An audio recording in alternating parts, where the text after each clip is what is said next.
Welcome back to We Need to Talk. Joining us in studio, legendary tennis coach and International Tennis Hall of Famer, Nick Bollettieri. Nick, it is so great to have you with us. Fresh off the U.S. Open, you were just out there this morning, weren't you? I was. I'm a little frightened here with everybody around me.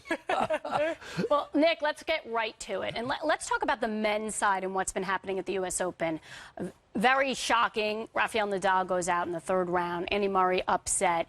You got Federer, you got Djokovic. How do you see this all playing out? Well, it's amazing because Arkay Nishikori went out the first round. In today's game, especially in the men's game, the depth is unbelievable. So you have those youngsters, and then you have those people who want to become famous overnight. But Kevin Anderson last night, you know, he has a big serve, a big forehand. But now the question is, can Federer continue going? Djokovic is one of the most perfect athletes I've ever seen. But as you see, many of the top seeds are gone. Anything can happen. Well, we talk about the women, too, and we talk about Serena and just the summer she's had, the Serena Slam, as we'd like to call it. You coached them early on, along with their father, Richard. Tell us about what you saw from them, and did you ever expect them to go on to do what they did and have an impact the way they did in women's tennis? Well, first of all, you have to go back to their early childhood. And Daddy Richard said, never talk about tennis. And one time, Venus talked. They came out driving home. Richard stopped at a drugstore and said, "Would you please get me something, Venus?" She went in. He yelled out the window, "Walk home." Whoa. When they came back, she said, "What did I do, Daddy?" "You talked about tennis." Everybody called Richard Williams crazy. But you know what? It takes a crazy person to do what has happened to his two daughters. I was never the coach of the Williams. I was part of the Williams team, which was very important. Richard entrusted me his girls, and Mother Oracine did a great job, too. They're unusual. What makes them so unusual is Daddy didn't have them play tournaments in the beginning, and they all said, "Richard's just scared. He's just scared. Bring him out. And the girls need a coach." Well, Richard's way of teaching proved to be. And I'll tell you something right now. The girls have worked for what they've got. It didn't come easy, and a lot of it went back to Dad and to Mom. Well said. So, Nick, I was wondering, you have Steffi Graf, Martina Navratilova, Chris Evert, Serena Williams. Who would be number one if they were all playing at the same time? Well, let's go quickly. First of all, over the generations, equipment has changed, rackets have changed, the balls have changed, and the physical aspect of the game has changed. It used to be techniques, now it's techniques, mental, and physical. However, if Martina played with her forehand, don't get mad at me, Martina, she would have to change that grip a little bit behind to combat with Serena, okay? Steffi would have to do what? Steffi would have to not slice all the time from the backhand side. When it comes to Chrissy, fantastic. But Chrissy would have to go for it a little bit more. Tough to compare them, but I'll tell you something right now. Pound for pound, who is it? Pound for pound. Pound for pound, we got to give the edge to Serena. But all of them have done a lot for tennis. But Serena Williams, first of all, when she gets out there, she scares you. One time we were on the tennis court at IMG, my academy, and she broke a racket. And I said, "What are you doing?" She said, "That's it for the day."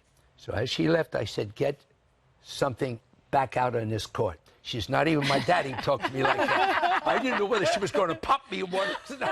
But she came back out. And what was fun about the Williams sisters is they worked, and their daddy from the very beginning gave them a sentence: run for every ball. Yep. And everybody listening to this show, if you ran for every ball, you'll get better, and I'll send you a charge for that lesson. All right, everybody? You know, I'm still amazed by just how many tennis greats you've trained. And I know that it takes a great trainer, but I mean, it takes a team effort. But what do you say that there's one thing that all those greats have in common that made them so great? I mean, because it's so hard to be the best at tennis, but to get to the top, that one thing. Sharapova, when she turns around and faces the backcourt, I refuse to lose. I will hit the last ball over the net. And that's what it takes to be a winner. You have to believe. But remember, it takes a team. You don't do it by yourself. You don't course. say, I did it. It's we did it. So a team is very important. Look at Stefan Edberg, the influence. Look at Boris Becker. The influence the team has can make the difference of a winner or a loser. I think as athletes, we can definitely agree with that. Oh, no doubt. Well, seeing you two big dudes next to me, you know, it is not too late, you know. I can give you a scholarship.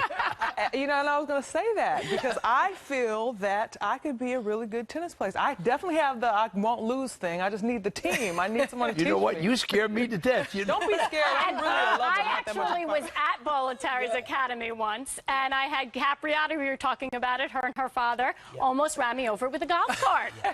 Before we let you go, though, just finally, men's American tennis. Will we get back to that Agassi-Sampras era, do you I think? was the honorary referee this year at the Nationals up in Kalamazoo, Michigan. We have the best crop of young juniors we've had in 10 years. Martin Blackman, a former student at the IMG Academy, he is now the director of tennis. He's a hard-nosed, he's intelligent, he went to Stanford, and believe me, if anybody can do it, he can. But remember, tennis is an expensive sport. Expensive. They're going to other sports, sign here for 20 million, sign here for 15 million. The USTA is on track. They've got to help these players, and I know that they will. And the other thing I'd like to say is I'm very proud to be with the USTA Foundation. This is helping kids, giving them hope, the importance of education, the importance of building self-esteem in your character to say no to drugs and no to alcohol. But last, we may not have the men's champions now, but the 500 inner-city programs that the UST has throughout the country that reaches over 250,000 children. That's what it's about. And I love giving children opportunities. I started the Ask Bollettieri program, and I have 2 adopted sons from Ethiopia. And listen, we're giving them an opportunity, and what do we expect from them? Help 2 other little boys have the same opportunity. Right, it's wonderful. And I know our colleague, Katrina Adams, feels the same way as well. She'll be on next week to talk all U.S. Open as well. Well,